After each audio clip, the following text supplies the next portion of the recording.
solving mysteries in the night. Chasing shadows, finding answers, shining bright light. No one's left behind in the darkness, all alone. With a heart like a siren, she brings the lost ones home. Silent cries in the dark no longer have to be. For justice wheels keep turning, granny on the beat. Broken voices find their power, call out hope again. When Granny's crime busters run, no victims left in vain. Bravery in her veins, truth she won't disguise. With a fire in her eyes, she's got nothing to deny. Granny fights for justice, never backs down from the call. For the voiceless and the missing, she'll stand tall.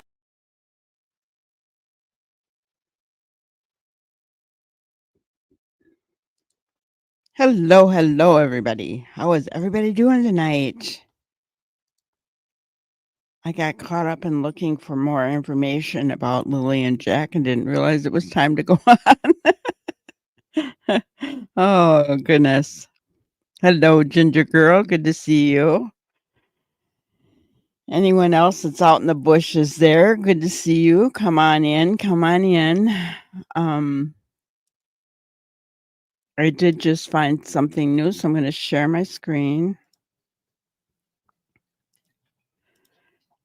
All right. So Truro and Colchester Code 1 coverage. Update. The search for Jack and Lily is to continue tomorrow, May 31st. I guess that was a day ago, so today is May 31st. Oh well, thought it was new. Anyway, nothing more on there about the actual search. There was a accident on the highway. Other than that, nothing new there. This one talked about the search for Jack and Lily Sullivan continues into the fourth week in Pictou County. Ground search and rescue teams are expanding their efforts beyond the initial search area near the children's home. The siblings were reported missing from their home on Gerlach Road on May 2nd around 10 a.m. RCMP said the family believes Lily and Jack may have wandered off. They are focusing on a wider area, including a nearby pipeline corridor and an area near Lake Lansdowne.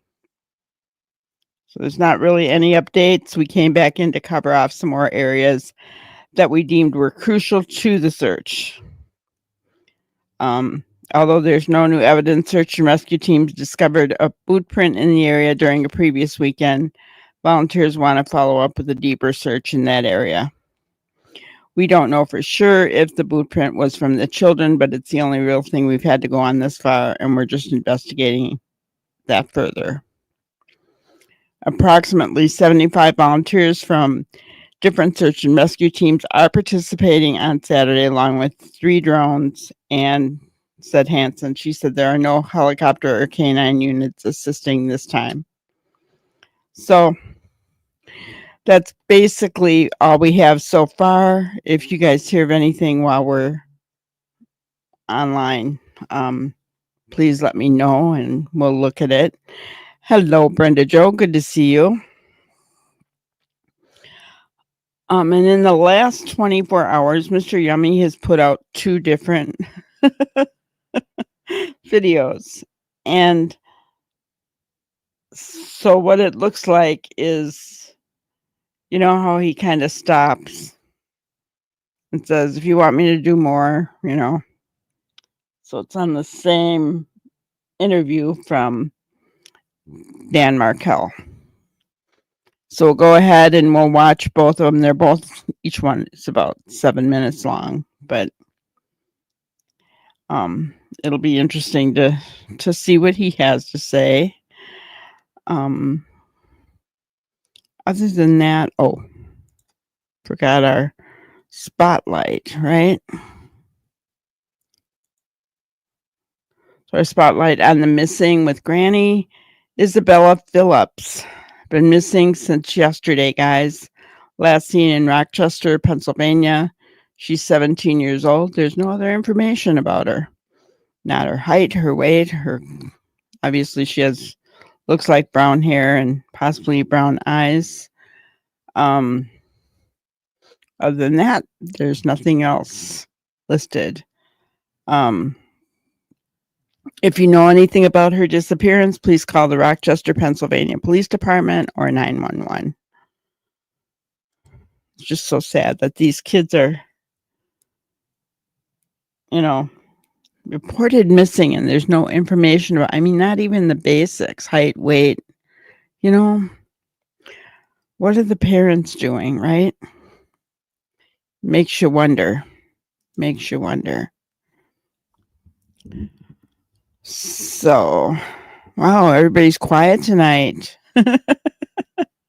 Everybody off doing other things on this Saturday night. It is really nice outside.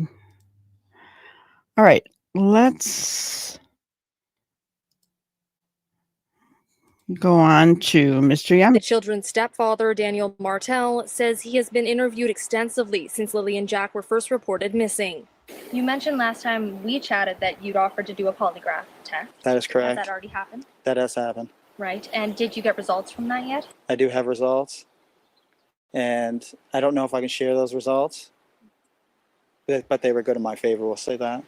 That's the quote-unquote stepfather of two missing Nova Scotian children, and I don't like that answer. In fact, it's just one of a couple red flags in this brief interview. So in today's video, let's watch it together and count them. I'm Deception Detective, an attorney trained in statement analysis. This channel exposes lies and manipulation, so if that's your thing, hit subscribe. For exclusives, early access, and other cool perks, consider becoming a channel member. Link in description. Before we grab our... I'm sorry to hear that, Ginger. That's never any good. I hate being sick. Unfortunately, it gets all too often when we get older. You take care of yourself, girl. All right. Deception decks and start analyzing this interview, I have a confession to make. I only know about this interview from the comments on my last video. But the ironic thing is, even after watching this interview, nothing's changed. So here's what I said about Daniel and his polygraph in that video. The stepfather insists that he's been cooperating with the police, including providing a polygraph test, which he did, and he says he passed. That's the clip. So what do we have? We don't have the RCMP or Daniel saying that he's been interviewed by them, nor do we have the RCMP in their update or Daniel on camera saying he's been polygraphed. Now, that doesn't mean he hasn't been polygraphed. However, the reason for the polygraph, at least according to him, was to shut down online speculators and crazy theories. So I would have expected him to boldly announce those amazing results rather than coyly mentioning it off camera. So that was my take before knowing that Daniel did in fact discuss his polygraph results on camera in this Global News interview, which we're about to analyze. And as you can see, I was skeptical about the claim that he passed it because even though he said a whole bunch of other things on camera, that detail was hearsay. We didn't Hello, Katie. Good to see you. K9, glad to have you here. So we are watching Mr. Yummy talk about Dan Martell's, I keep wanting to say Martell's latest interview. see Daniel himself saying it. We only heard the reporter relaying what he said. Daniel said he passed. So now that we have this Global News interview, let's listen to his exact words to see if he in fact did say that he passed his polygraph, or did that reporter break the first rule of statement analysis, inferring something that wasn't actually said. Just over a week ago, the road behind me was still swarming with search and rescue personnel as RCMP resumed their ground search for 6-year-old Lilly and 4-year-old Jack Sullivan, who first went missing 3 weeks ago in Lansdowne Station. Now, this has been a story that has dominated headlines across the country and beyond as people speculate and wonder about what could have happened to these two missing children. Now, just because the road is deserted doesn't mean RCMP are finished with their investigation. In fact, they just put out a statement Wednesday calling on the public for more footage. They add RCMP are committed to exploring all possibilities in the case and have formally interviewed more than 50 people, with more interviews planned in the coming days. The children's stepfather, Dan Martell, says he has been interviewed extensively since Lilly and Jack were first reported missing. You Hello, mentioned last Melissa. time we chatted that you'd offered to do a polygraph test. That is Has correct. that already happened? That has happened. Right. And did you get results from that yet? I do have results, and I don't know if I can share those results, but they were good in my favor. We'll say that. Daniel didn't say he passed his polygraph, so I'm not going to assume that he did. And that's just how statement analysis works. I'm not here to interpret what people say or decode what they say or anything else. I'm literally just pointing out what they say and not jumping to any conclusions. Because most of the time, people don't tell direct lies. Instead, what they do is they make implications. That vagueness card, right? How many times did we hear that from Mr. CP? Vague answers, right? And I have to say, I agree with Mr. Yummy here. Daniel's answer was vague. He never answered that he actually passed it. Right? Just got to say that. Yeah, Ginger, it is interesting that they don't have cadaver dogs at their search this weekend. It could be just a matter of they weren't available. Sometimes they're not. Um,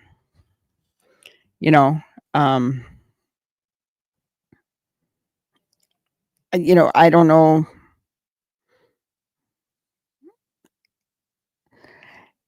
It really made it, they said that they wanted to check a boot print, but I just get this feeling like they've got some leads or something, or maybe something that Daniel said in his polygraph unknowingly is leading them to a certain direction. I don't know. I just have this weird feeling that they're going in that direction for a reason. I've been watching different creators talking here and there, and of course I don't agree with them all. The last one that I just watched about an hour ago was just all over RCMP's case, and it just made me angry. Like, they were just really going after RCMP, saying they were covering things up and all that. And I think that,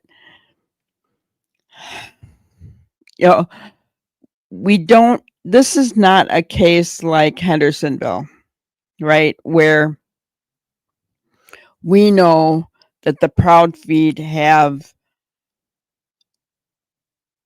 connections with Sumner County Sheriff's Department, right? And we also know about other corruption in that county. Okay. We know about that. This case is not like that, guys. So for creators to just randomly go after and say that RCMP is covering things up, I think is uncalled for, honestly. I get that some people don't trust them. I get that. But you can't assume that kind of thing, right?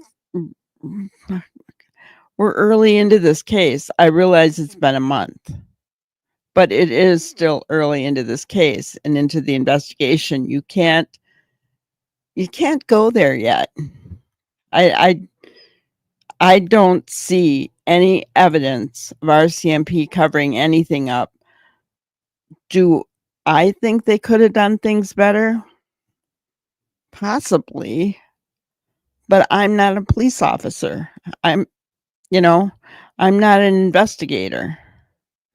So I don't think saying that they're covering things up and going after them is the answer. People get angry when there's no answers forthcoming, and they want to blame someone. And it just, it doesn't work like that, right? Hello, Connie.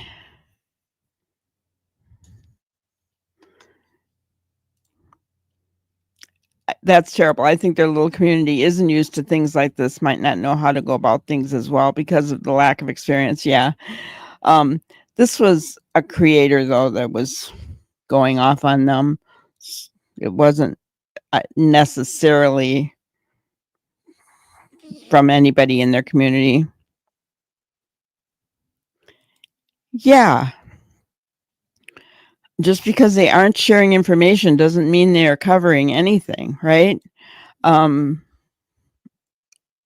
the flip side, if they were telling everything they know, I'd be a little bit, I would be very suspicious of them if they were. Because we all know law enforcement doesn't do that because they don't want to jeopardize the investigation, right?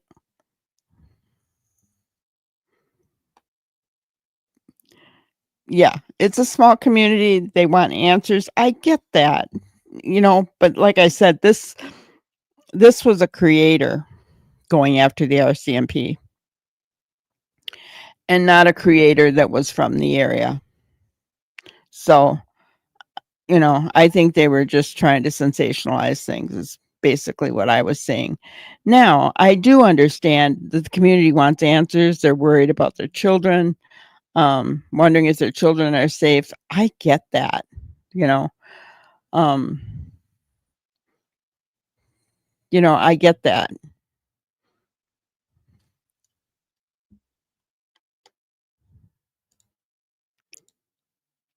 I think maybe because it's a world of getting things instantly, fast food, Google answers. Exactly.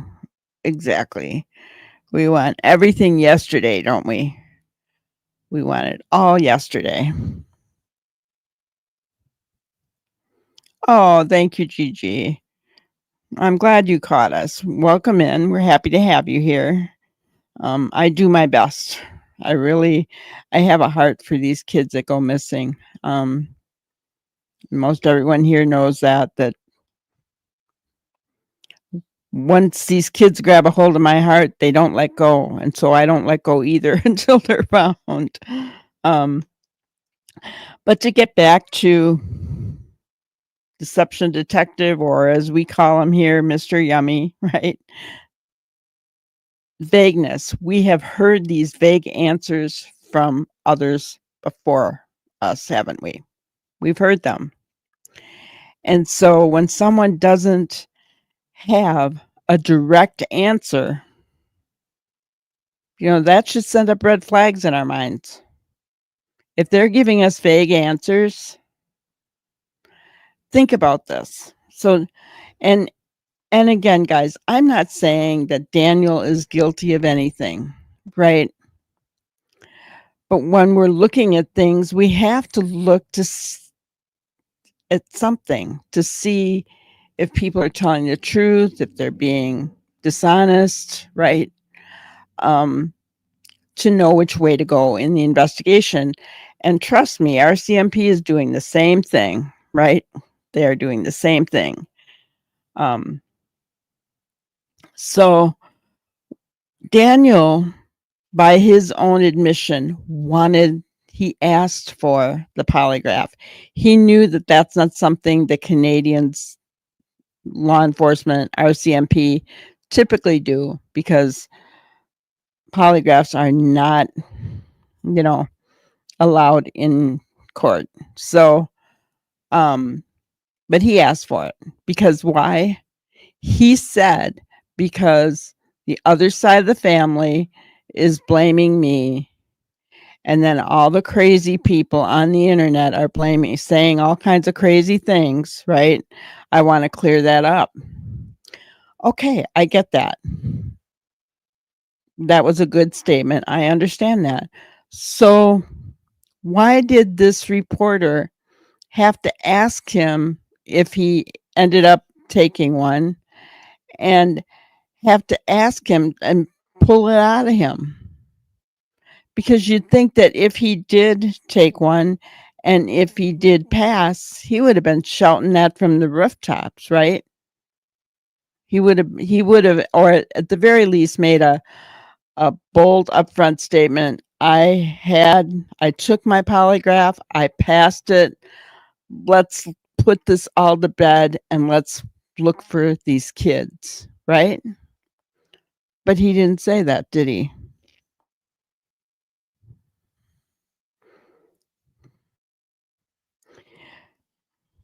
Yeah, I can imagine they are under a lot of pressure. I um which is, really sad when you think about it. They are doing a lot. They're going through hours and hours of trail cameras and security cameras. They have interviewed over 50 people. This is the third big search now. You know, in my opinion, from what I can see, they're doing a good job.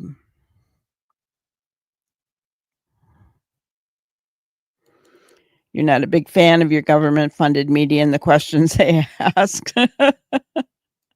Yeah.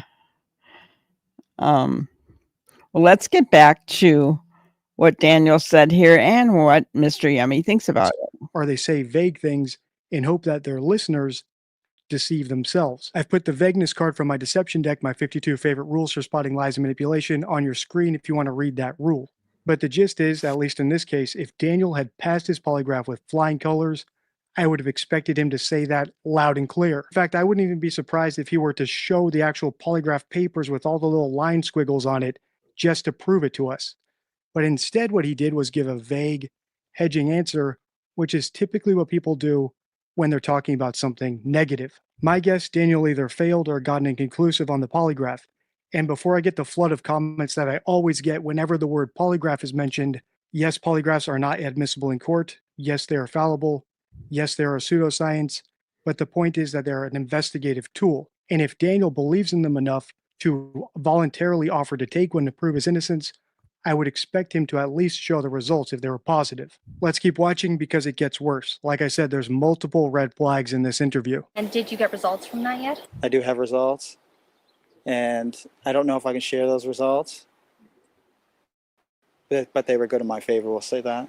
Martell says he is glad the police have put out the additional call for footage and is again asking anyone with information to come forward. Despite not having had contact with the children's mother, Malaya, since May 3rd when she left the search area, he says an RCMP liaison has been assigned to keep them both informed as the investigation progresses. Trust the RCMP word, and I mean, you don't have to trust my word, but I'm the only one doing media for Jack and Lily, trying to keep the story alive and get them found. According to RCMP, any future searches will be determined based on the course of. He does have a point there. He's the only one on camera making an appeal for Jack and Lily. That's a really good point. You don't see Mom Malaya out there talking. He's the only one. You don't see biological dad out there worried about the kids. And I understand, I guess he's never really been a part of their lives. However, I guess even if he wasn't, you would think, I don't know, we know his mother was part of their lives. The truth is Dan is the only one out there on camera.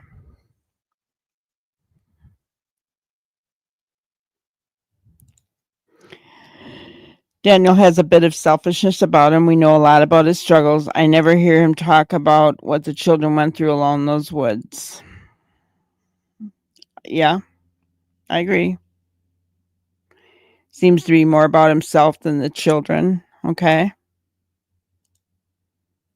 Hello, Nikki. Welcome. We're happy to have you here. Daniel took the polygraph test and passed. Oh boy, I've heard that so many times. Nothing new about the children, but Daniel took the polygraph test and passed. Well, did he? Did he pass? That's what we're saying here. So, and he didn't really shout it out. Was he even going to bring it up on the interview if the reporter hadn't asked it? Right? So, I mean, that's what we're trying to figure out here. He didn't bring it up.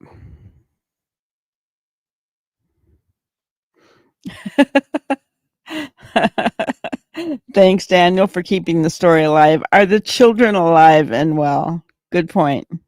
Good point. Are the children alive and well? Right.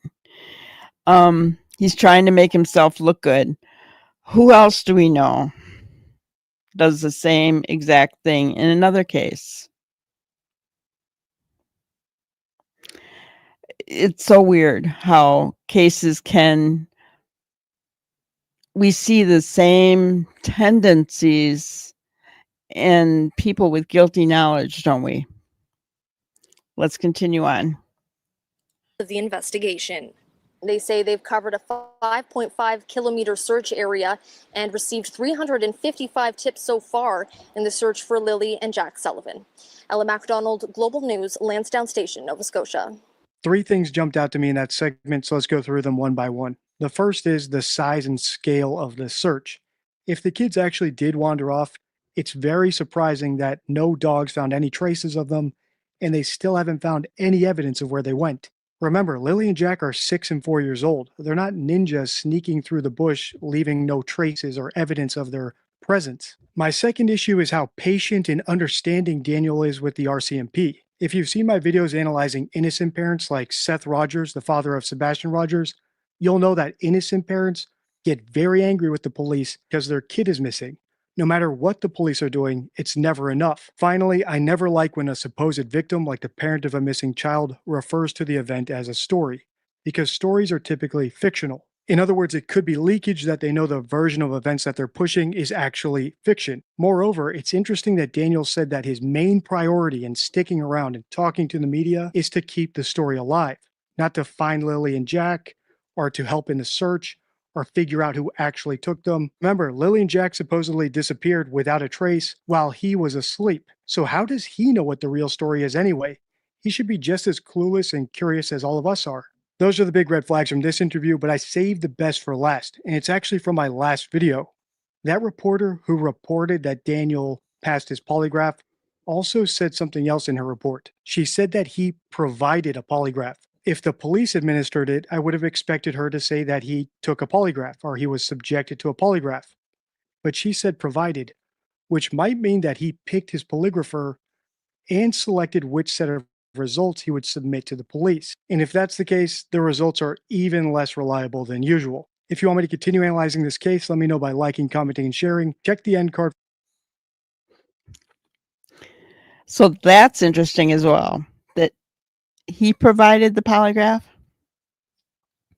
First of all, he only works 1 day a week at the mill. So I don't know how he could afford to provide a polygrapher. Let alone provide the questions that he wanted to give. I mean, that all seems a little bit suspicious, right? And I agree with Mr. Yummy that that's even less, less viable than anything else. He was so intent on taking it to clear his name with the public, then he's not going to talk about it. Exactly. And once again, we hear somebody say, I don't know if I can provide those results. Like law enforcement is saying, no, you shouldn't, no, you shouldn't do that. Come on. We have learned from CP, right, in Sebastian Rogers' case, that law enforcement doesn't always tell them not to give anything. So I just don't feel that he's being truthful. That's my opinion. I could totally be wrong. But Mr. Yummy, who is a professional on statement analysis, feels he's not being honest either. So there you have it. The poly doesn't make me less suspicious of him. He's off to me. Gotcha. It's not so much the poly that makes me less suspicious of him. Honestly, it is. It took Seth a few weeks to get his back. Yeah. I thought they knew right away, but I could be wrong. But it isn't so much the poly that makes me suspicious of him. It's his statements, right? That's what I look at. And that's why I listen to people like Mr. Yummy and these other people who are professionals in statement analysis, because it helps us to gain a little bit more information about what's going on in the case, right? And to look at it with a clearer eye, clearer vision of what could be happening. So there was another one that he did. We'll go ahead and share that. It's been 4 weeks since Daniel Martell has seen his stepchildren. 6-year-old Lilly and 4-year-old Jack Sullivan were reported missing Friday, May 2nd, after they wandered out of their Pictou County home. They have not been found after weeks of extensive searching the heavily wooded area. Every day when I wake up, it's just feels like I'm reliving a nightmare of May 2nd. But the main feelings of from sadness have just turned to anger because there's no evidence as of after 1 month. It took a month, but we finally have a news report that gives us more answers about the disappearance of Lilly and Jack Sullivan from Nova Scotia than new questions. So in today's video, let's watch this report from CBC News and break it down. I'm Deception Detective, an attorney trained in statement analysis. This channel exposes lies and manipulation, so if that's your thing, hit subscribe. For exclusives, early access, and other cool perks, consider becoming a channel member. Link in description. If you've been following my analysis of this case, you already know how frustrated I've been with how vague and ambiguous the updates have been from the RCMP and the Canadian broadcasters. So before we grab our deception decks and watch this one, here's a quick taste of what I'm talking about, just so you can properly appreciate why I say it's the clearest report we've had in a month. Based on details gathered so far, we have confirmed that Lilly and Jack were observed in public with family members on the afternoon of May 1st. Being observed in public could be anything from getting caught on CCTV camera footage, which is great, to just simple eyewitness testimony, which is not so great. But what concerns me most about this, and where I've seen most people take the biggest leap about this, is assuming that Lilly and Jack were alive when they were seen. If you've seen my series about Madeline Soto, you'll know that she was also seen in public and even caught on camera, but she was dead at the time.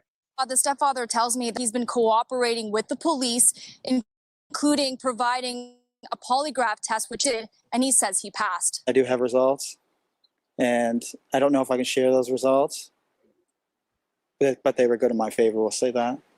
Daniel didn't say he passed his polygraph, so I'm not going to assume that he did. Did that reporter break the first rule of statement analysis, inferring something that wasn't actually said? That montage could obviously go on for much longer, but I think you get the gist. I've been frustrated with how vague they've been, how ambiguous they've been, how inaccurate they've been, and how seemingly naive and gullible they've been to take a suspect at his word without asking for any proof.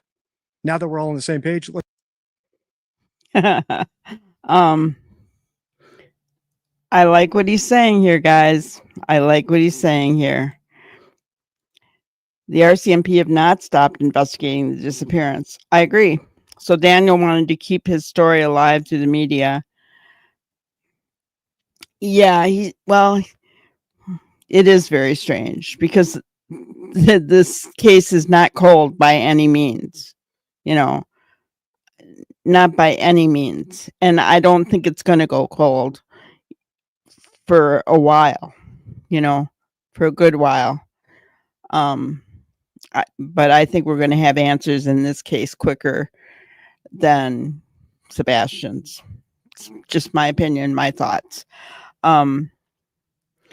So what that says to me is he's trying to make himself look good. I said he's right. He is the only one speaking because he is. But he's trying to make himself look good. I'm the only one that cares. Right? We've seen that before, guys. Right? We have seen it over and over again. And Ginger's right. For him to say that, oh, we need to keep the story alive. Oh, what story, Daniel?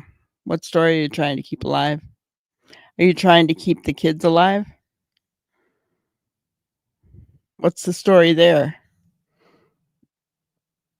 Just saying.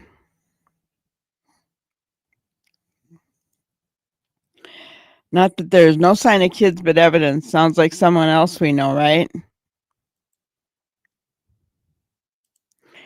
For me, I can't forgive him for not being awake and supervising the children while the mom was asleep with the baby. A mom with a little one is told to sleep when they sleep.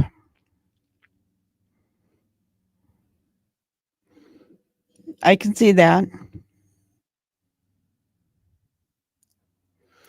But I can also say on the flip side of the coin that a mom with 3 little ones doesn't always get to sleep when the little one sleeps.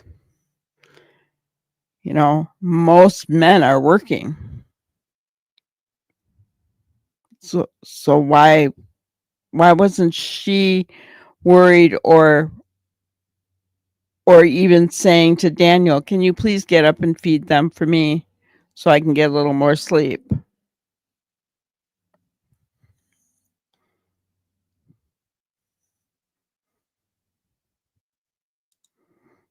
I agree. You should be saying that, right? You should be saying that. And he's not. To take a suspect at his word without asking for any proof.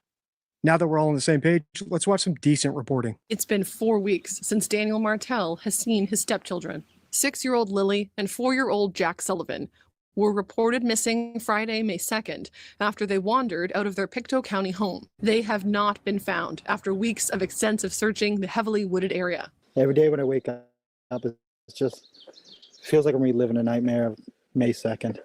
But the main feelings of from sadness have just turned to anger because there's no evidence as of after 1 month, and it's really taken a toll. On Friday, RCMP say ground search and rescue crews and police will return to the area this weekend, focusing on a nearby pipeline trail where a boot print was previously located.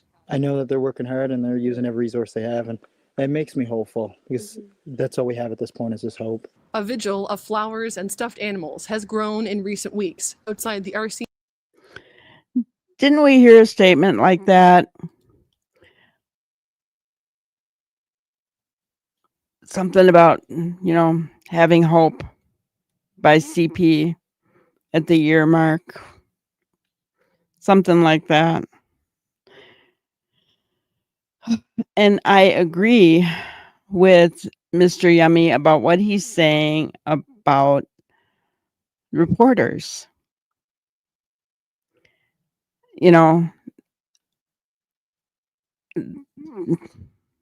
She actually put words in his mouth when she said that he said he passed, because that is not what he said. Right? No evidence. Is that right, CP?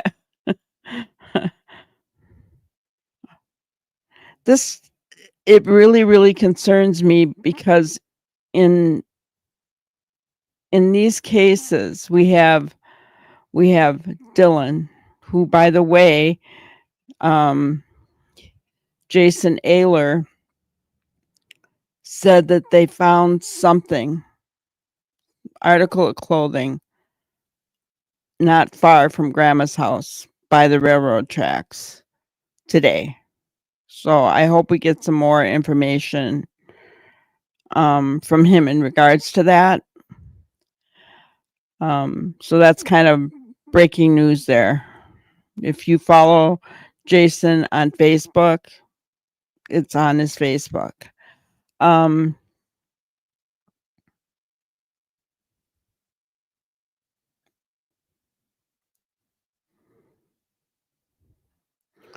Yeah, I think that they always tell him.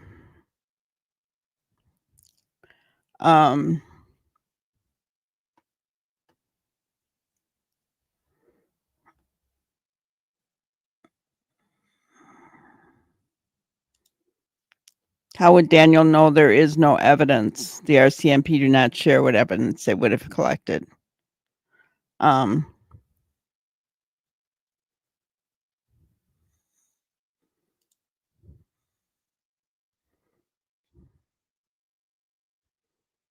So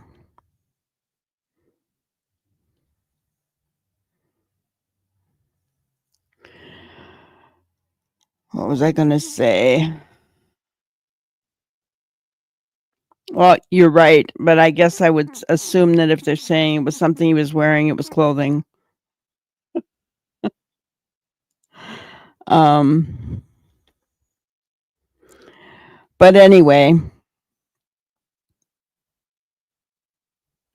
just reading the things here.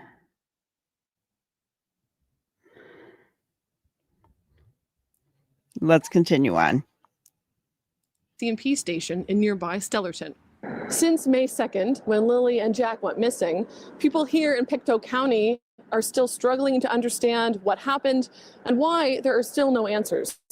To be clear, I'm not saying this report is perfect. For example, she said the kids wandered into the woods when that's not in evidence, but it does unambiguously answer one of my biggest questions about this case. And it concludes with a giant red flag from Daniel, so stick with me. Every day, almost, I go by the RCMP, and it's just so tragic, just so tragic. You know, I just feel so bad for their whole family. I'm hoping that they find them. It just doesn't look good, but I hope I'm wrong. The warden of Pictou County says many people are on edge and children are worried about playing outside. I think it's mostly a mood of anxiety, maybe, and frustration. They too can't believe that there's not an answer by this long and this many people looking.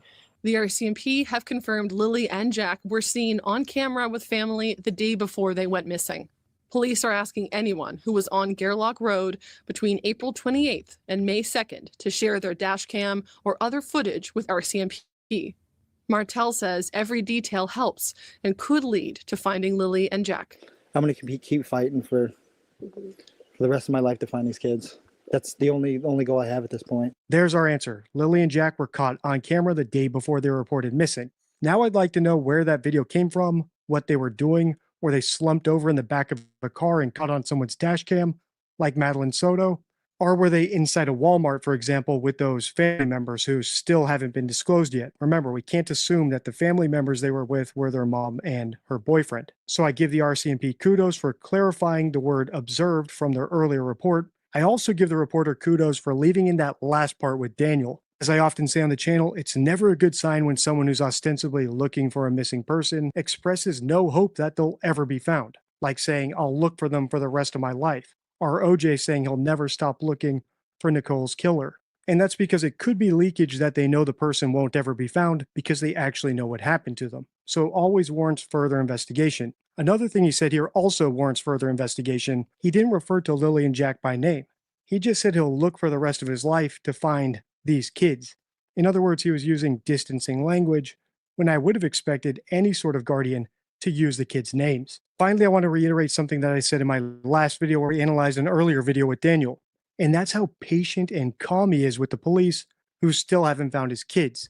That's very unusual for innocent parents. In fact, it has a name, ingratiation, and it's correlated with guilty suspects. And that's because they use excessive friendliness as a tactic to divert suspicion. I've put that card from my deception deck, my 52 favorite rules for spotting lies and manipulation, on your screen if you want to read it yourself. But I'll just read it to you because I think we're going to see a lot more of this from Daniel if he's not watching my videos. If an individual becomes unusually polite when a sensitive topic is brought up or in unexpected situations, like an emergency, this behavior could be an attempt to deflect attention and avoid scrutiny. If you want to see what an actual father acts like when his kid is missing and the police still haven't found him after a long time, click the video on the end card. You can also find my Lilly and Jack playlist to find my analysis of their mother, Malaya Brooks Murray. Until next time, stay true. And his idea of an innocent parent is Seth Rogers. And I agree 100% with him. So I agree that he didn't use their names. He is using distancing language. It's interesting that he brought up OJ. I will never stop looking for her killer, Nicole's killer. We all know OJ did it, right? And I will never stop looking for these kids for the rest of my life, right? So the interesting wording that he's using, right? I think it's important for us to look at statement analysis in every case because we can find out a lot about what's going on underneath, right? Yeah, they're focused on vehicles, which makes me think, I mean, there's a reason, guys, that they're picking certain timelines, right?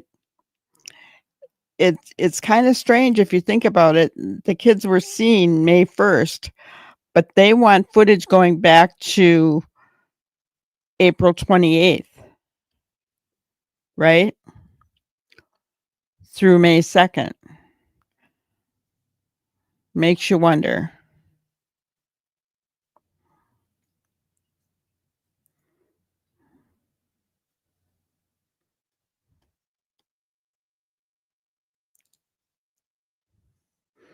I agree with that. 360 camera views, and you could see as you're driving by the house, or if somebody's waiting to get out of the driveway, who's all in the vehicle, right? There's things like that that I think are really important that can tell them something, right?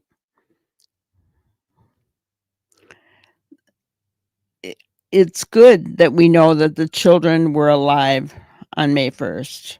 And yes, I don't think that, he knew that it was evidently a store that they were seen in. But, and no, they didn't say what store, but, that's a good thing that they were seen. Which means that they had to be alive.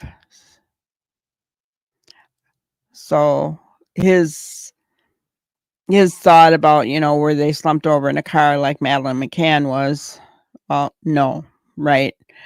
But did they make it home that day? That'd be another thing that they're looking for in the dash cam footage, right? Did they make it home that day? Were they taken somewhere else? Right?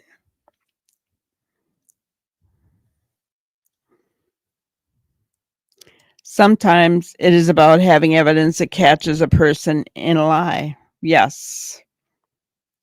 Yes, exactly. And that's why typically law enforcement will not tell people to be quiet. Because the more that they talk, the more they're going to glean from what they're saying, right? So they're not going to say, don't talk, right? Because they want them to talk. They want to hear what they have to say. because they do statement analysis. Guys, investigators and even some regular law enforcement officials are trained in statement analysis. Investigators more so. Crime investigators more than that, right? I agree, K9.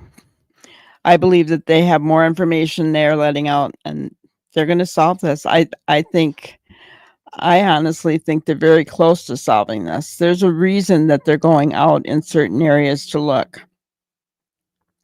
Here is a thought. I've seen it, different things, but remember the ATV, the four-wheeler, the quad, whatever you guys want to call it, that the brother was laying on. How clean was that? They talked about how clean the ATVs were. It's a good point. Although I will say this, when I used to go out mudding, we'd go with a group of people. I did come home and clean my ATVs. So, I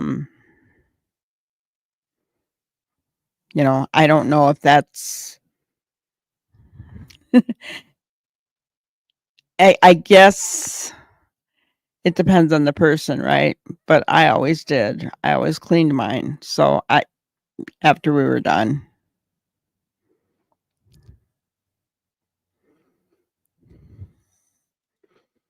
Who was first called in for a 4-hour interrogation? Well, do we know that? I mean, because Malaya hasn't said anything. So we don't know when she was called in. She had to have been called in. So we don't know when she was called in.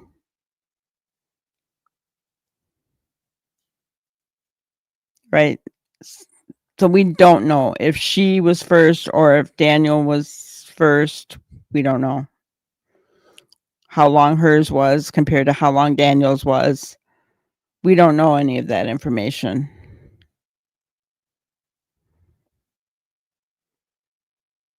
Yes, and the timeline being tightened down from 72 to 20 hours is huge. I guess it's actually more like 19 hours, right? Huge difference. But that's still a lot of hours, right? I mean, that's still a lot of hours.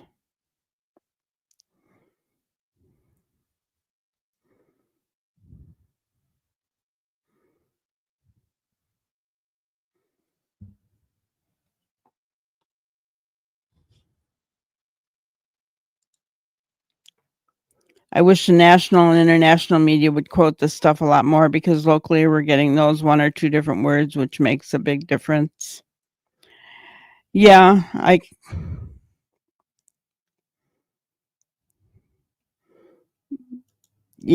agree. I think that they are looking for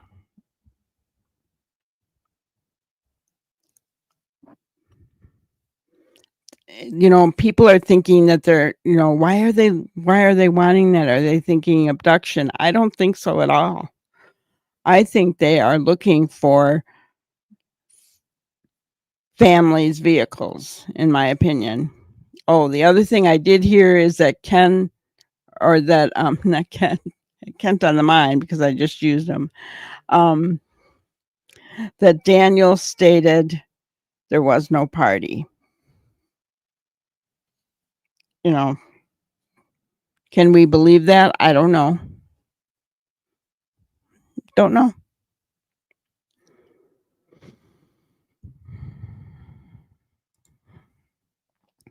Isn't it odd that Daniel would actually tell everyone that he was interrogated for 4 hours? It's been about proving his innocence from the get-go. Yeah. I mean, really? Yeah. I'd be a little bit ashamed, I think. Just say, well, they had me in there for 4 hours. If it were me, I'd be saying, yes, the police asked me for everything that I know. I told them everything that I know. I wouldn't have said how long. Honestly, if it were me with a missing child or two, um, I wouldn't have even known how long they had me in there for, right? Because time stops when your children are missing, doesn't it, guys? Are you going to keep track of time when your kids are missing? I don't think so.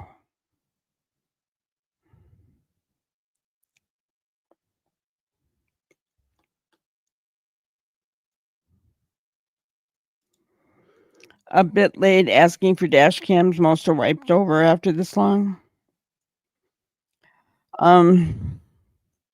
I don't know because I don't have a dash cam. But are they? I mean, how long do they usually last? I don't know.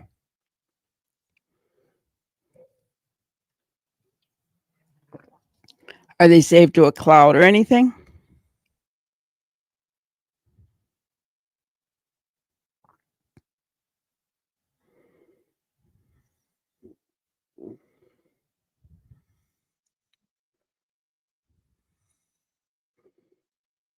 Yeah, exactly. You'd be in deep shock. Time is going to stand still.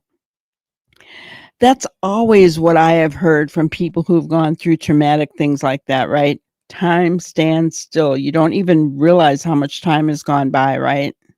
Time stands still.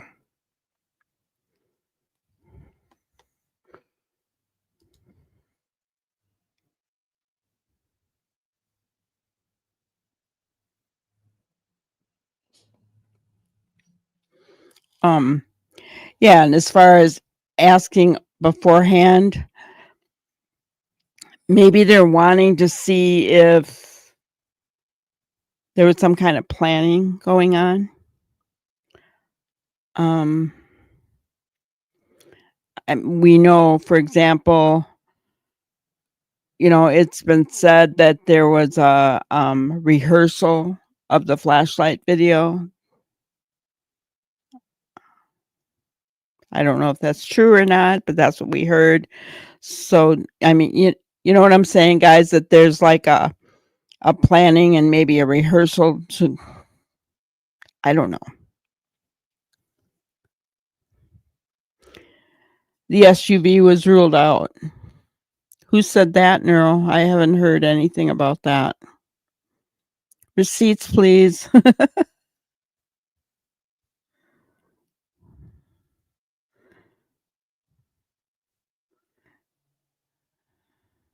Gotcha. So, yeah, so dash cams can't go to the cloud is what you're saying then, Kent.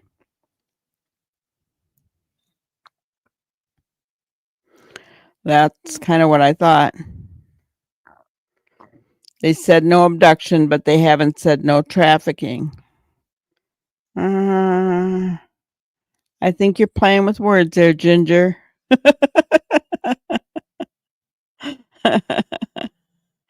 Hi, Amy. Good to see you. Yeah, this one is a toughie. It really is.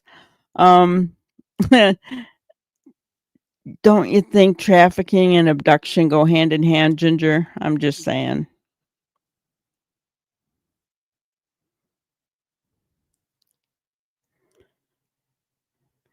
I think it would be really hard.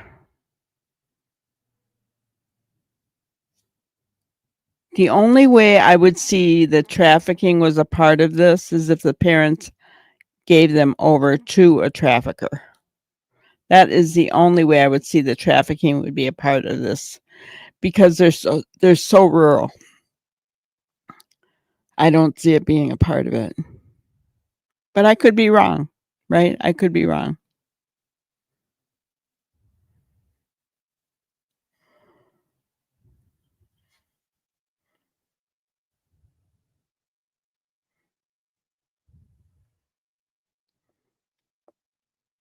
Right, Ginger. Abduction is not giving the children away to someone. That's why I said the only way I could see most trafficking is by abduction. They pick kids up off the side of the road and take them. But there is such a thing as people selling children to traffickers. That's different. That's not abduction.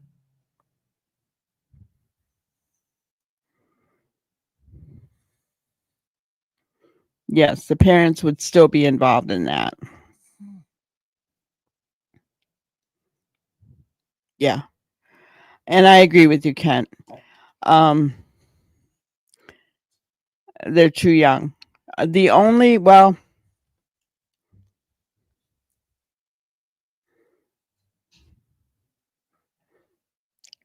Yeah, I just think, there may be people that would want to adopt children that were young like that, but I don't think that's a real big part of trafficking.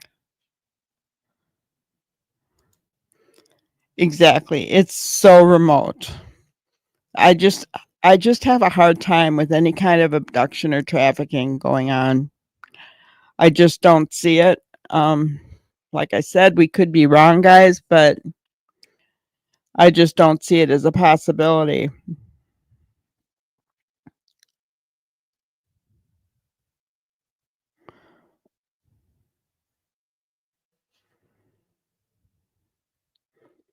Yeah, I've been in remote areas as well. I've lived.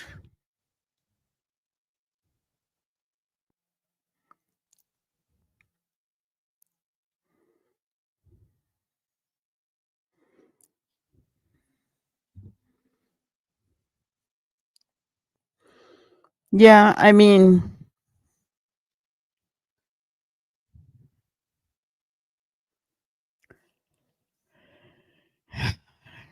you could go out on a limb and say, brother knew the family's routine, knew when the children were home.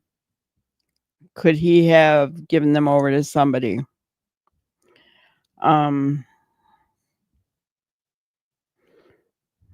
mean, I don't know, but then aren't we grasping at straws there? I don't think it's that. I don't think it's that complicated, guys. I think we're really grasping at straws, and I just don't think it's that complicated.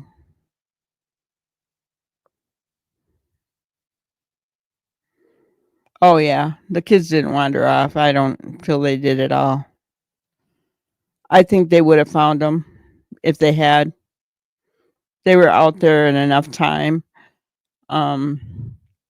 Adults can move a lot faster than a 5 and a 4-year-old that's trying to move through a forest with downed trees, right? Kids are going to have to climb over things where adults could step over things. See what I'm saying? So, even though it was a few hours before searchers were in the woods, they still would have caught up very quickly with with kids that were out there. So I think they would have found them on the very first day if they were out there.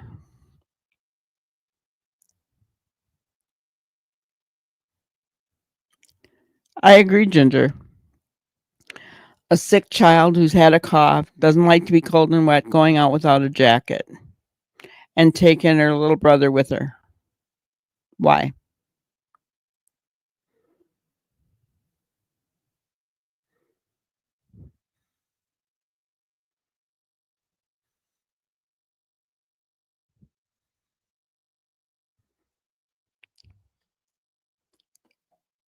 Did Grandma invite them to her trailer?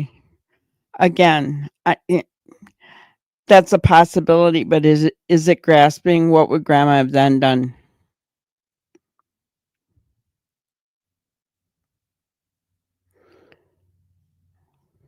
Either way, they would have had to have been carried off to a car. What are the odds that Daniel or Malaya wouldn't have heard a car pull into their driveway? Yeah, the search dogs would have found them.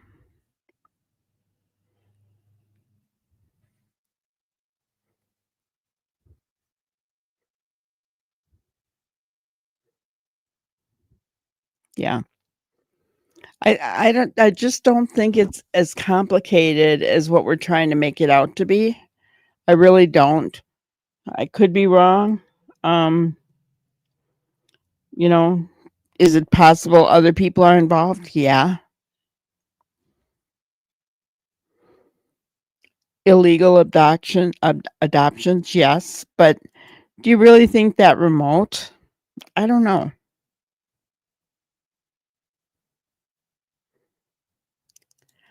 Oh, Amy, haven't we all?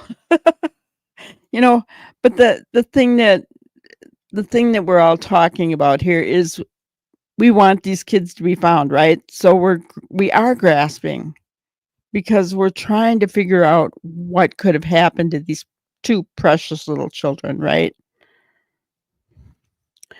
Um, and that's why we're reaching and thinking and grasping but yeah, exactly, Canine. I don't think it's that complex. Maybe an accident.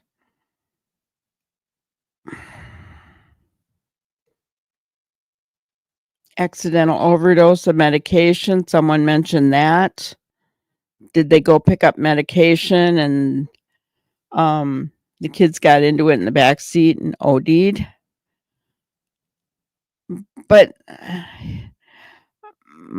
this I know this I know, Amy, the simple answer is horrifying. It is. It is. But here's my question. Can children OD on cough syrup, over-the-counter cough syrup?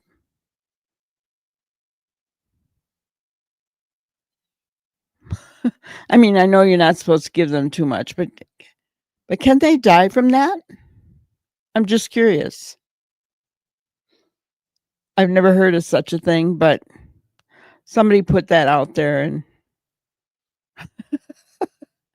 and I just have never heard of that.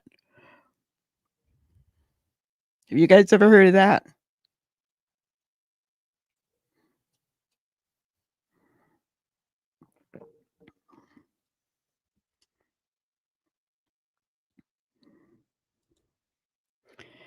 Yeah, Grandma was pretty quick to kick people off her property. She sure was.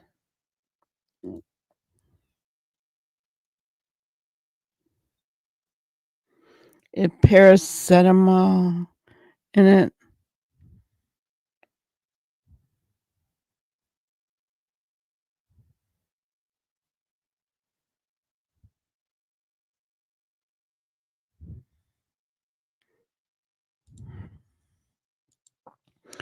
Some kids with an undiagnosed heart condition can die suddenly with a sudden scare. Oh, that's scary, Amy.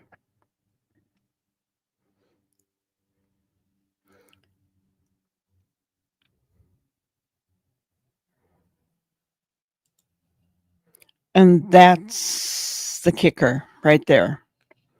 It's 2 kids, not 1, right?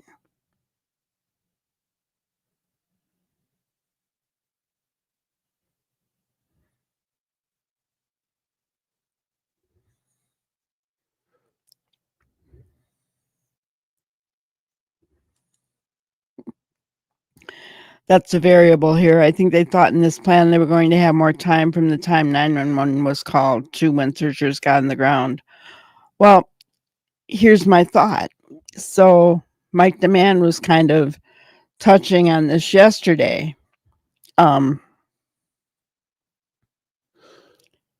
They're off on the pipeline and they're over by Lake Lucerne or the lake today. So did something happen to them? Maybe while Malaya was sleeping in the middle of the night. I don't know. And he didn't want her to know, so he took them off. There's a dirt road that leads to their house, or you can use ATVs.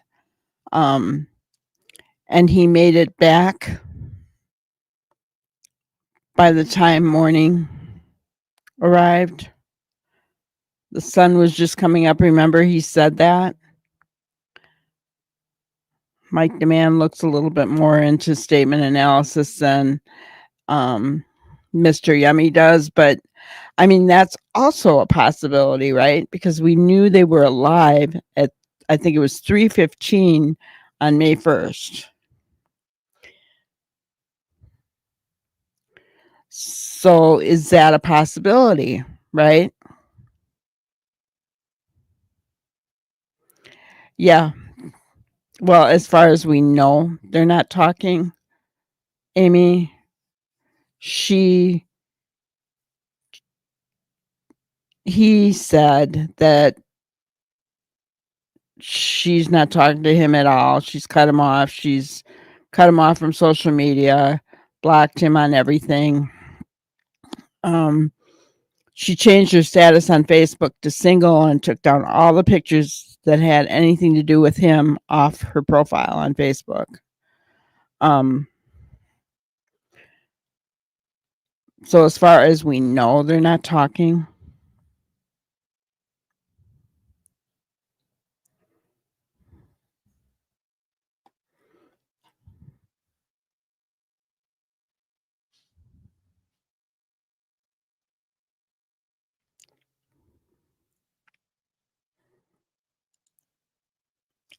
From what I heard, Ken, it was more like 2 hours before they got there.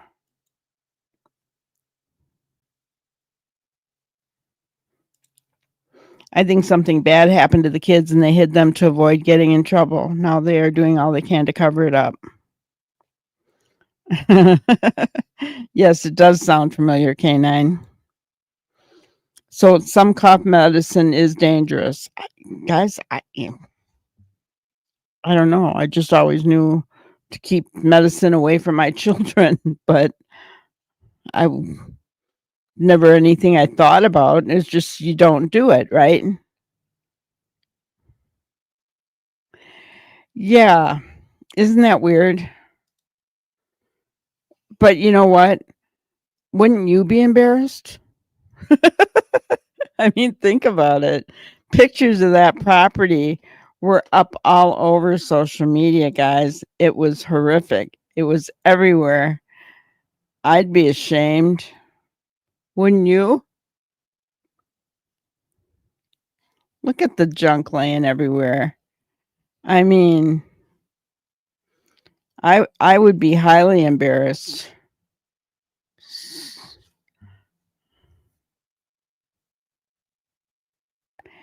Yeah, he's taken it upon himself to speak for her, which is really weird because they're not even allegedly talking. But he's talking like he wants this over. He wants to get these kids back so that they can get their lives back. Like she's going to come back to him.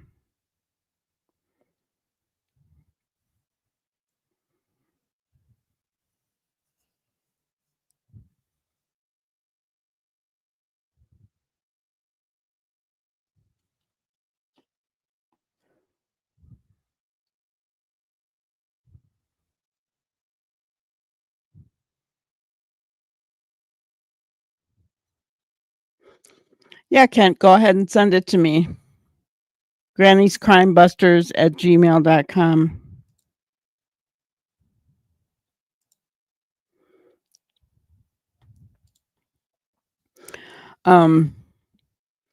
And yeah, I realize it's now cleaned up, but I mean,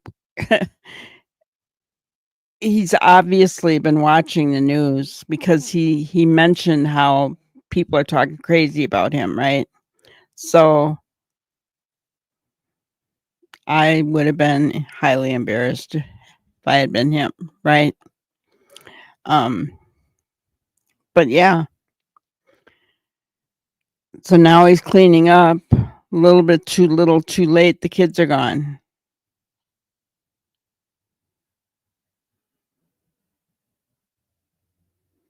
It's on the screen, Kent. Or Ginger, can you put the link for it in the chat for me?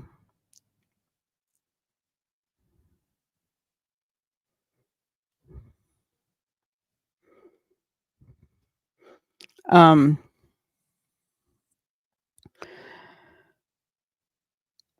but yeah, I mean,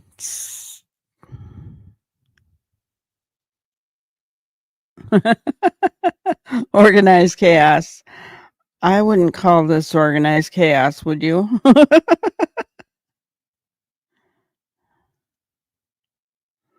I know. I lived in rural Tennessee as well. And you own a salvage yard. Well, yeah.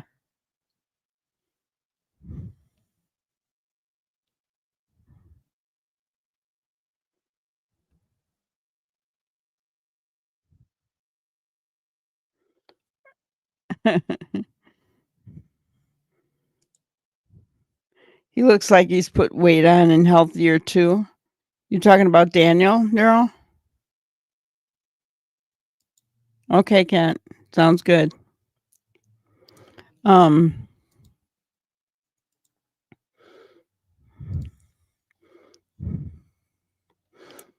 Salvage yards are totally different.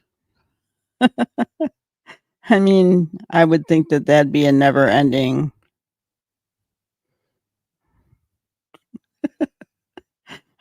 How could anybody ever keep up with a salvage yard? I mean, that'd be next to impossible. I've never seen a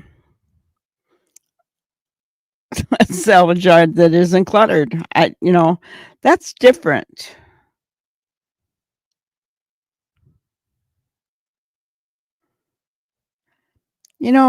And that's what I'm hoping, Canine. I don't know why, but I feel we're going to be getting some answers pretty quick here, some charges or something. I honestly would love to see those children's remains brought home so that they could be laid to rest and be at peace.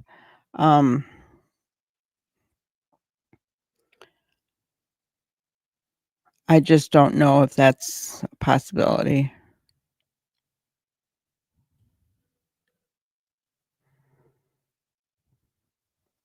Your in-laws in the Ozarks didn't have running water even in the 90s. Yeah. My grandma's, little homestead, she didn't have running water either. Outhouse, but she had a big garden out back, and her yard was well kept as well. Hello, P. Why did Mom leave so fast? I mean, we don't honestly know. Because Mom has never said. The only thing that we can say is that Daniel's mom made her leave, said she had to leave because they were accusing Daniel of doing something. Her and her parents, her mom, were accusing Daniel of doing something to the kids. What we do know is that there was a briefing going on by the RCMP to the parents. She walked away from the briefing, went to an ambulance that was sitting there, and then left with the baby, with her mother. That's all we really do know. So what does that mean? I mean, your guess is as good as mine.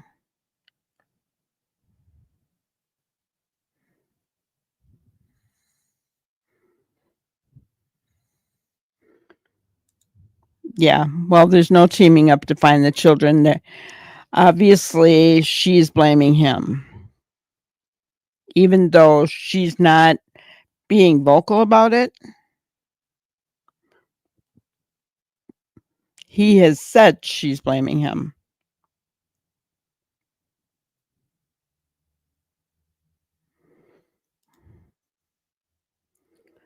What he does for extra money is collect scrap metal from the local area. Well, then he should keep it all in a pile.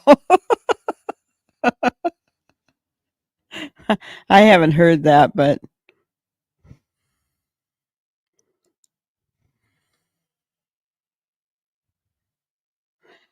Mom has lawyered up. Mom is not talking. We have heard that she's got a lawyer. She's not talking.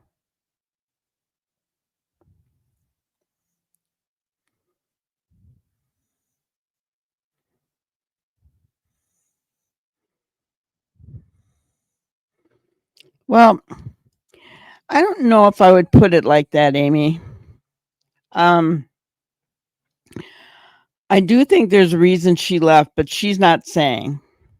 Now, we do know what Daniel and his mom said, and that's that she's blaming Daniel for the disappearance of their children. Think about it. She probably told police everything that she knows, and now she's just being quiet.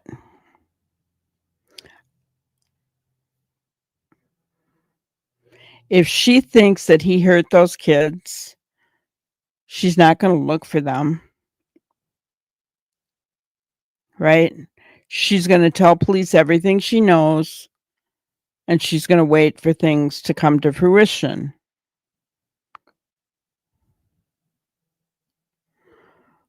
We don't know if she's been questioned.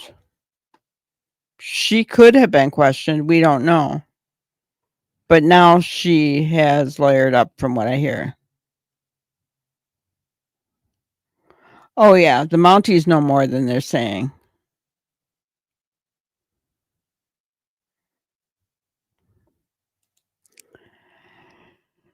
Well, that's definitely hopeful, P. But I don't think it's probable.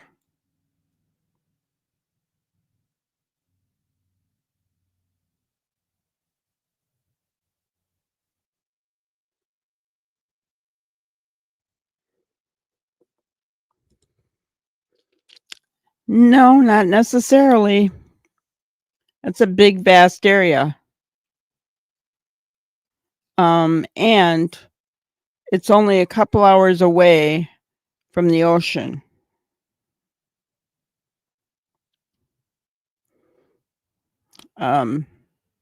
Which, if dumped there, there'd be no sign of the bodies at all. Meat freezer not allowed in the scrapyard.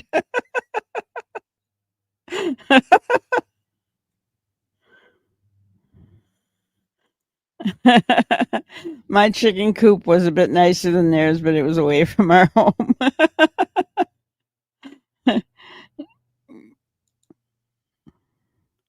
He collects scrap metal and works on cars on the side.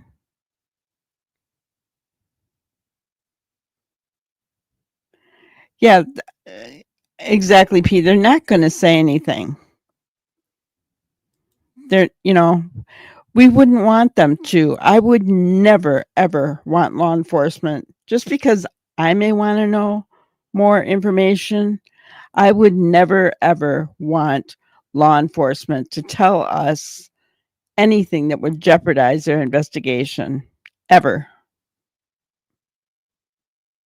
Ever.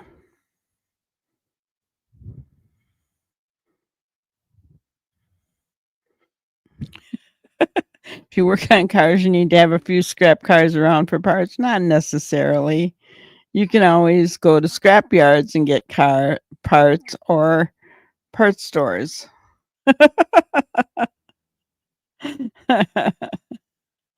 Oh my goodness.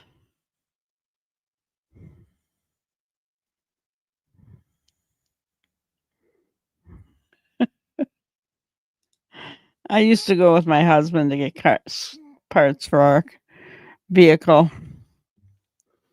I didn't like it.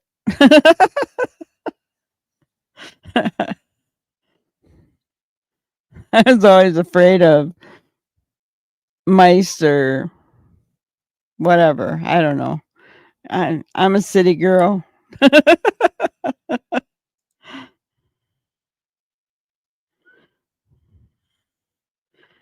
Yeah, it is K9, isn't it? It is nice to see new people. We appreciate you guys coming in.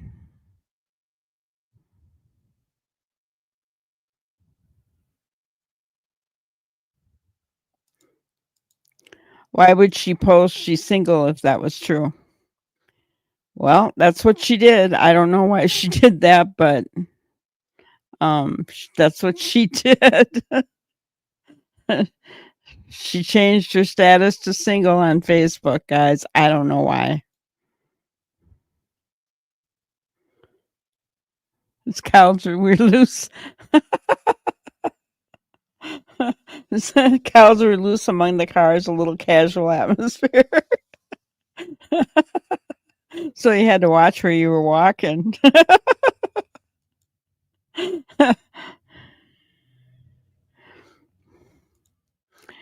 Why would she even be worried about her relation status? That's a good question, right? I mean, I did find that odd. And not only that, she took all the pictures down that had anything with Daniel in them. The because the creators that had gone in there earlier had downloaded pictures of her and Daniel, and then they were all gone after that. So those few creators that have pictures of her and Daniel got in there before she took them all down. So, and then changed her status to single. So I don't know.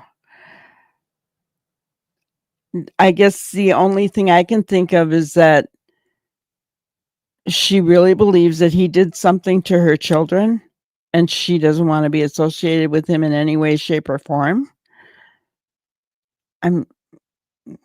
Does that make sense?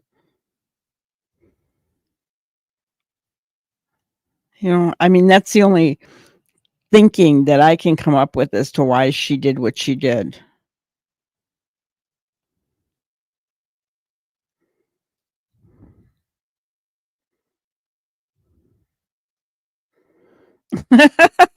Ginger. You need to get your gumboots on and come playing in the barnyard. No, thanks. That's all right. I'm just fine. We're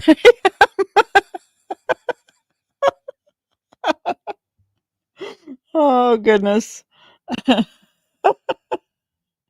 Even though I had a grandma that lived out in the boonies, and yeah, no, just not me.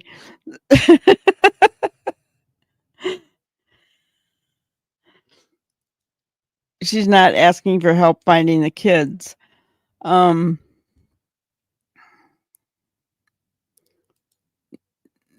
Jersey lady, welcome in. Yeah, she just wanted to send a clear message to him. That's yeah.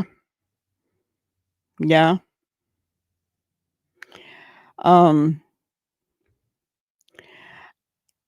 know, and Mr. Yummy, deception detective, everyone here in chat calls him Mr. Yummy, feels that she has some guilty knowledge from the one interview that she did do because she didn't use the children's names, you know, different red flags that came up for him in that interview, that short interview.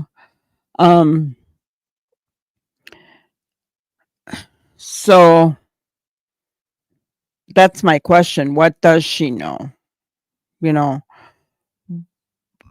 and she had to have told her mother something because her mother wouldn't just willy-nilly blame Daniel for doing something to those kids, right? So she had to have said something. You know, I would have loved to have been a fly on the wall when all that was going on to hear what they were saying, but we don't know. What mother would not?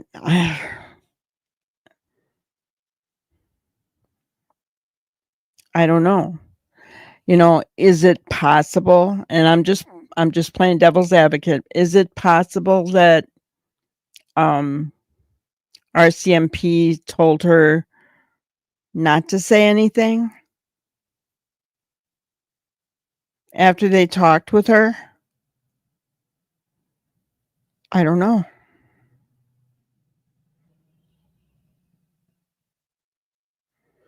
Yeah. Daniel has said that, well, no, Daniel didn't say it. Okay.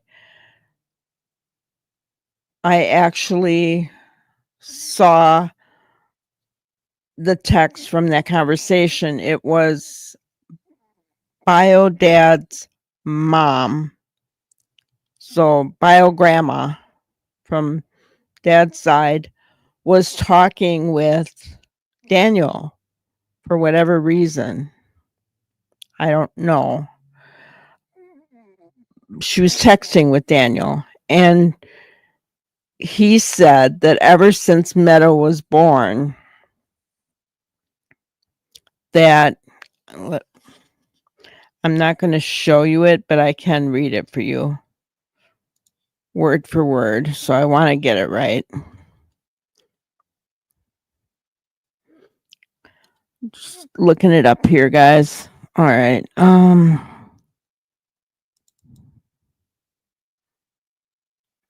Okay. So she said this, and this is Bio Dad's mom. She said, Daniel told me Malaya changed a lot after Meta was born and really didn't pay attention to Lilly and Jack anymore. I said about postpartum depression, and he said it was way worse, that he was the only one looking out for them. So then we had the discussion here at Granny's Crime Busters about postpartum depression and how awful that can be. If she did have it, we don't know, right? We don't know that. But I will say this. I covered a story and will continue to cover the story of Lindsay Clancy. Lindsay Clancy was a nurse who had 3 children. She was a loving wife, mother, and a beloved RN. She was loved by her patients and by her coworkers. Nothing but a wonderful reputation. But after her 3rd child, she got severe postpartum depression, and she went to the doctor like she's supposed to. She even committed herself to a psychiatric hospital for a time. Then she was released. She was put on medication, and she was on 13 different kinds of medications on the day that she took the lives of all 3 of her children, and then threw herself out the 2nd story window of their home. And she's now paralyzed, and she's facing, at some point, she'll be facing charges for the death of her 3 children. And she's got to live with that for the rest of her life. So now, do I think, that it's right to take the lives of your children? Absolutely, I do not, right? I do not. I'm just saying that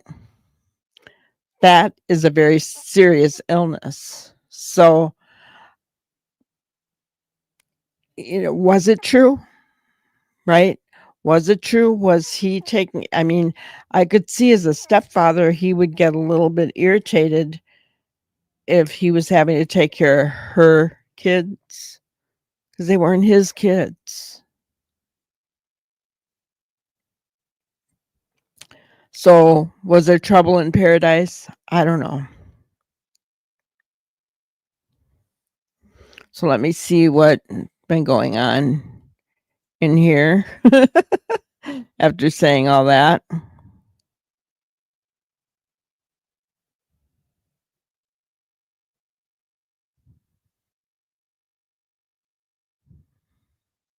Okay. So, Granny, I am a city girl who married a total Ozark redneck. He's long deceased, but what a learning curve for both. Yeah. Yeah. It must be horrible for her since the RCMP announced that the children are no longer alive. Yeah, I can't imagine what that's like. And quite honestly, I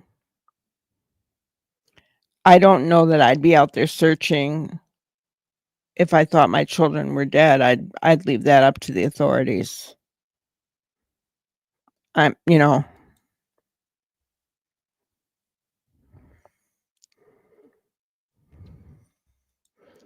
well, it was early on that they pretty much figured they were not. I've never heard that from law enforcement, but I actually heard RCMP say there's very little chance that the children are alive at this point.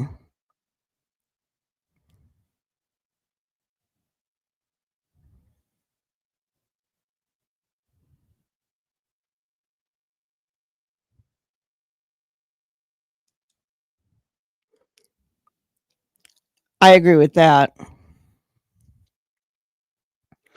I do not understand why Biograndma is talking to Daniel. I have questions about that because what I saw on Malaya's Facebook page is Biograndma seemed very close to Malaya for the longest time. So why all of a sudden was she talking to Daniel after the kids went missing? I don't know.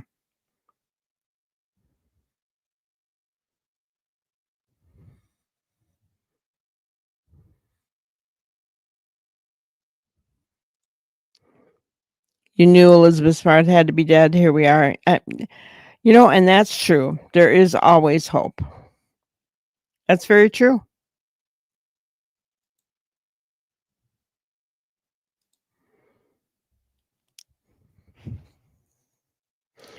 So Daniel saying that makes me want to know why Daniel wasn't supervising the children that morning.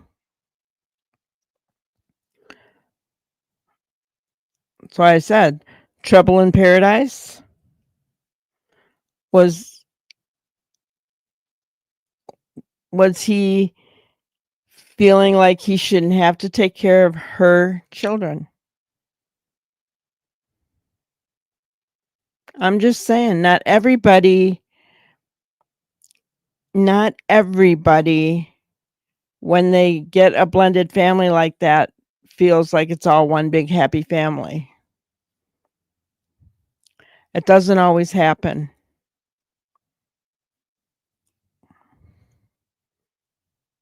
It doesn't always happen.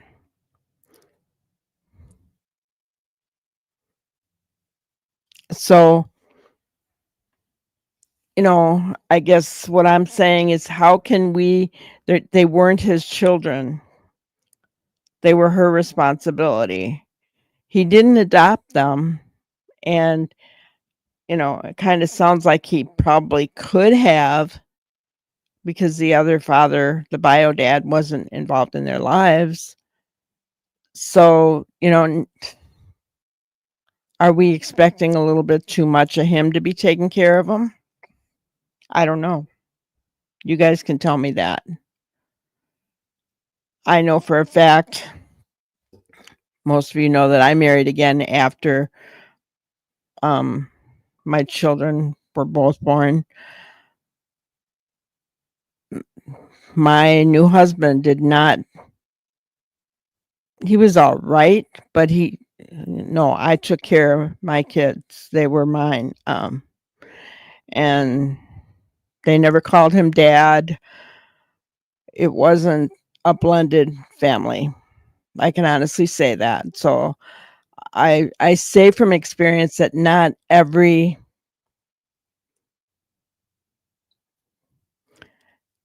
blended family is truly blended.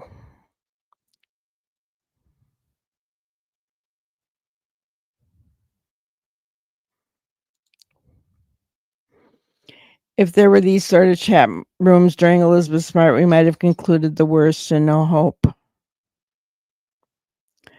Here's the difference, so Amy. I don't think the police ever came out and said that she was no longer alive in her case. Did they?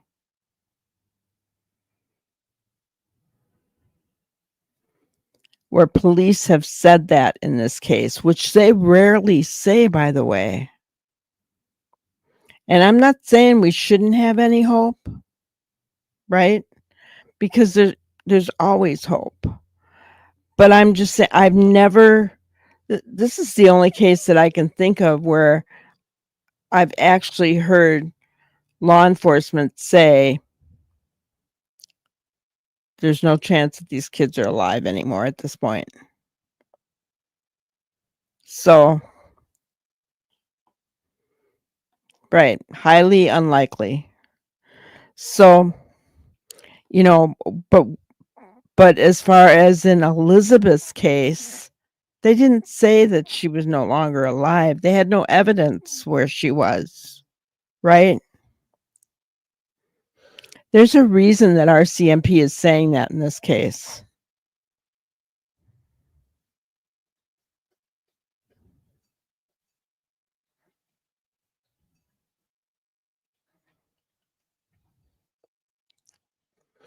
If making out someone has MH problems is projection, in my opinion,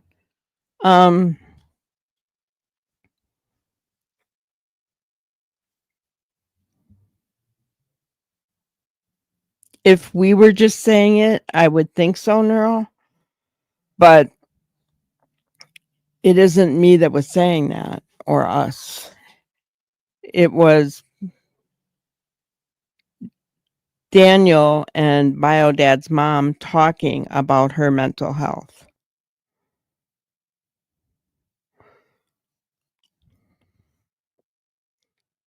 You see what I'm getting at? So, I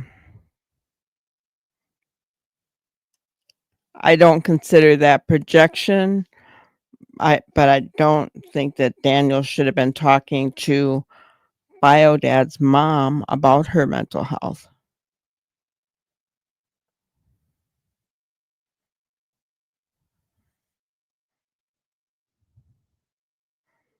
Yeah, by day 3, those children needed water or they would perish.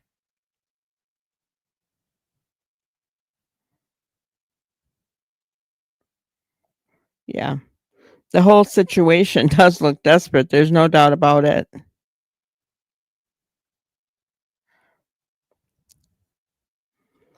Waiting for RCMP's update. I'm sure that they will give an update after this search. All they said that is that they were going to be searching today. I would imagine if they're going to search again tomorrow, they'll let us know that sometime tonight. I don't know.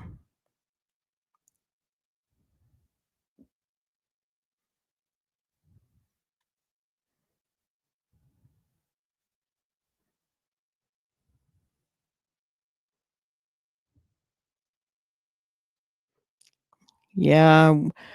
Here at Granny's Crime Buster, we really do not discuss psychic or tarot readings. I'm not comfortable with those. So, you know, if somebody wants to engage in those, you know, you can find it elsewhere, but we just don't go there here.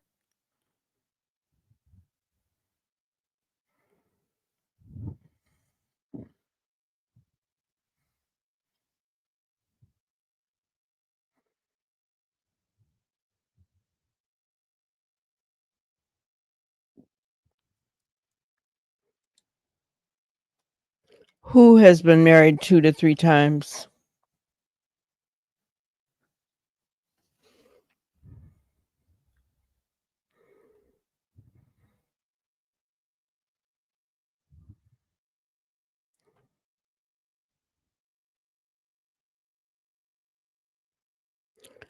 Who has been married 2 to 3 times and has 5 kids? I'm confused.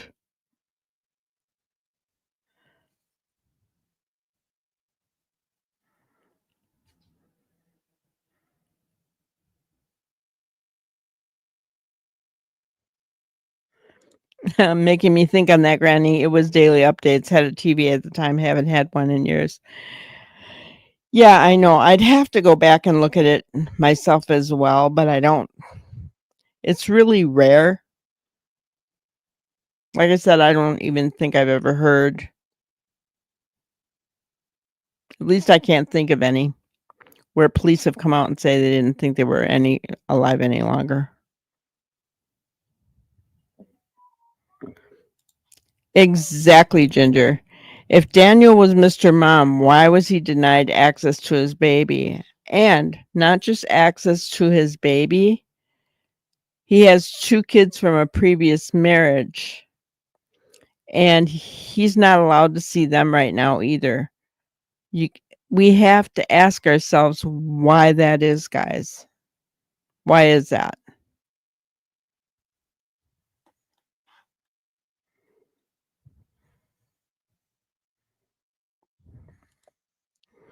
She's a kid's grandmother. I think she's just trying to find out what happened. No, and I don't blame her for that.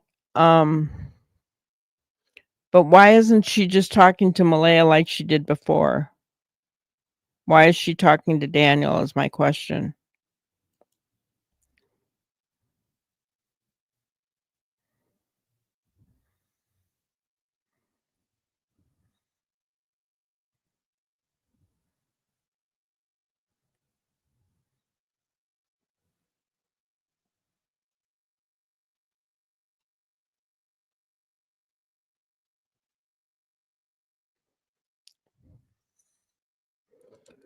Granny, the dad and family and case covered a lot like John Bonet, powerful families. What dad and family?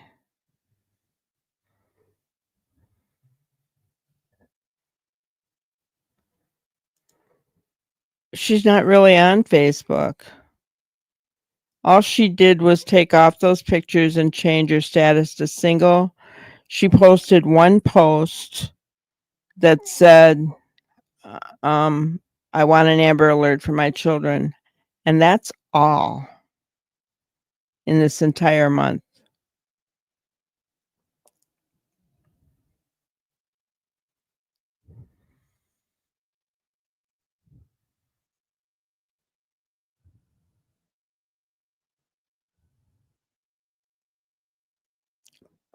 Oh, you're thinking back on John Bonet and Elizabeth, powerful families. Yeah.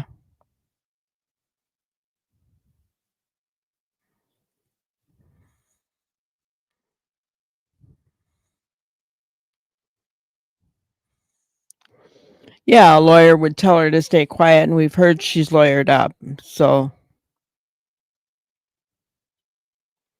I'm old too, Amy.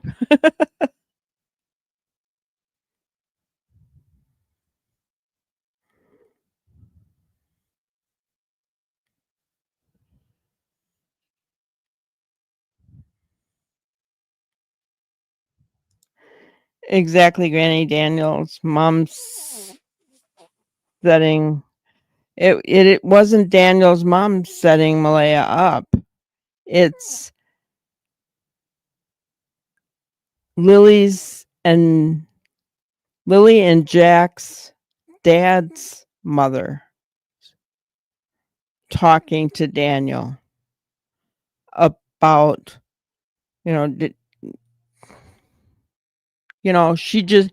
what she did was she just mentioned that she had postpartum depression because Daniel said that she stopped taking care of Lilly and Jack after Meadow was born.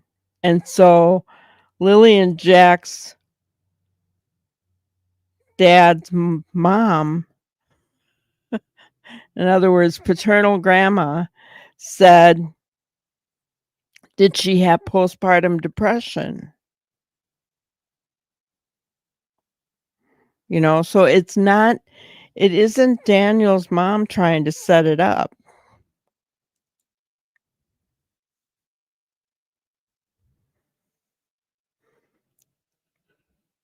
Have a great night, K9. Happy to have you here.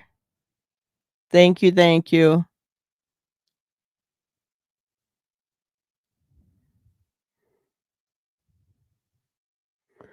Bobby Atwell, hello, hello. Maybe the newest baby isn't his baby neither. Guys, we're reaching. We don't know any of this, right?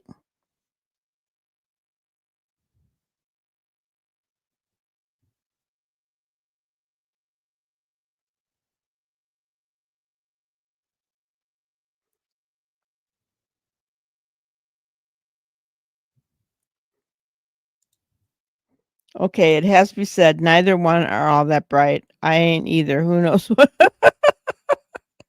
Amy, you're funny. Um, and that's the whole point, right? We don't know what's going on here, guys. We really don't.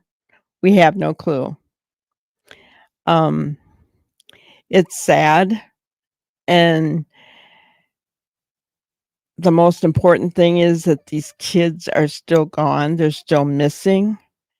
And I pray to God that they can find their bodies and bring them home so that they can be put to rest and are at peace.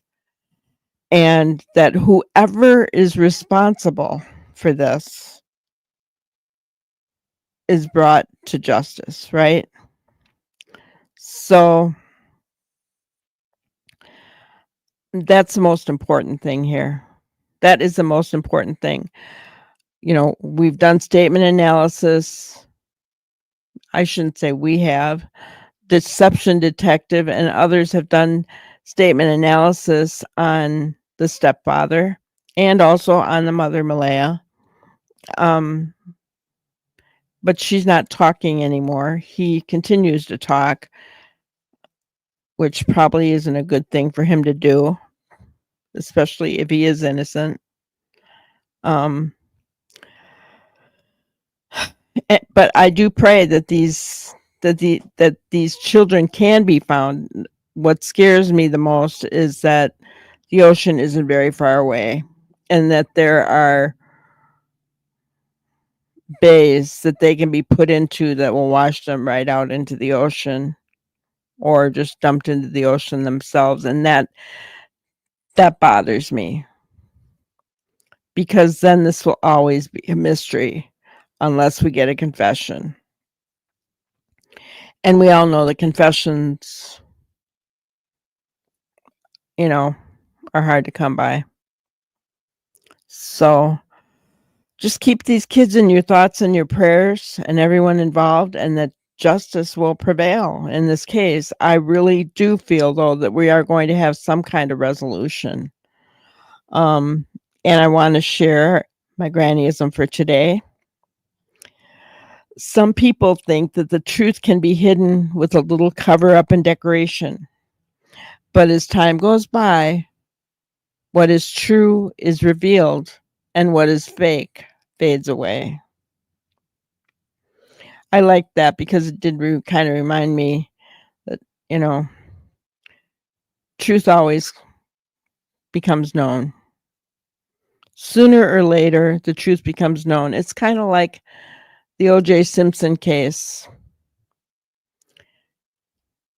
We all know now that O.J. did it, right? The truth has a way of revealing itself, guys. And I believe that we're going to find that here. I believe we're going to find it in Sebastian's case.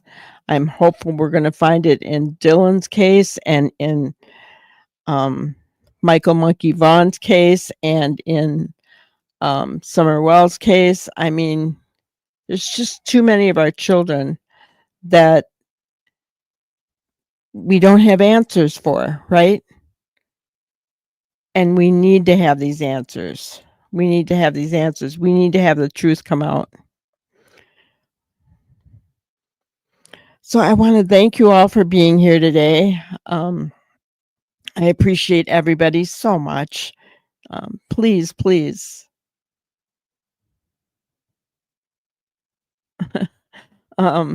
Ken thinks I'm reaching now because of the ocean. Could be. Never know. Thank you for your honest opinions, guys. We can always agree to disagree. I don't have a problem with that. So I want to thank you all for being here today. Please, please hit the like button if you haven't already. And we will see you tomorrow night. Have a great night. Thank you for watching another episode of Granny's Crime Busters. We really appreciate each and every one of you.